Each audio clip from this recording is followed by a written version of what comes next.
दोस्तों, ओशो ने जब सेक्स संभोग समाधि पर अपना व्याख्यान माला आरंभ किया तो जिज्ञासुओं ने पूछा कि आप चाहते क्या हैं। तो ओशो ने कहा कि मैं यह चाहता हूं कि लोग इस गूढ़ विषय को समझें और इस विषय को नासमझी के कारण जिस प्रकार पूरा जीवन इस तुच्छ चीज़ों पर बिता देते हैं, इसी के इर्द गिर्द बड़े से बड़े साधु सन्यासी ऋषि मुनि साधक और जनसाधारण के लोग भटकते रहते हैं, इसका वह निराकरण खोजें।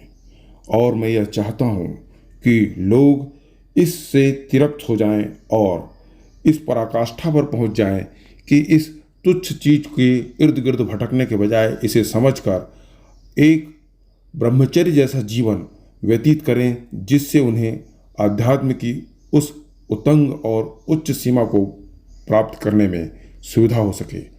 तब एक जिज्ञासु ने कहा कि अगर सभी लोग ब्रह्मचर्य हो जाएंगे तब फिर हमारे इस सृष्टि का क्या होगा। इस पर ओशो ने अपना तर्क और व्याख्या बहुत अच्छे से किया, सुनिए।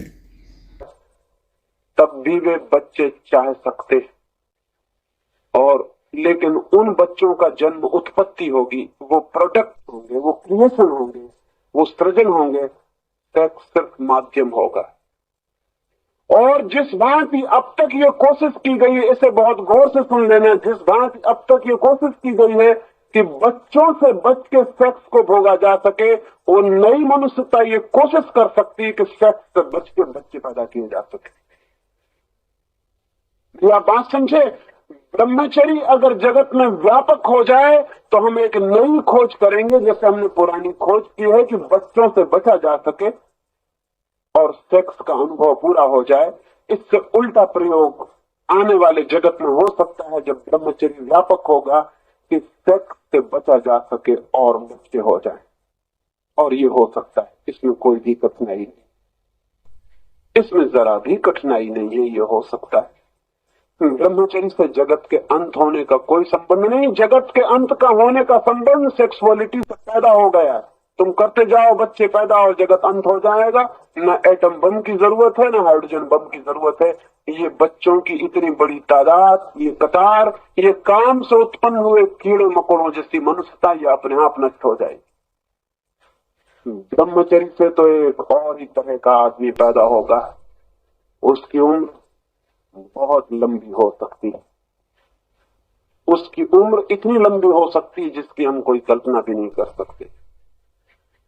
उसका स्वास्थ्य अद्भुत हो सकता है कि उसमें बीमारी पैदा न हो।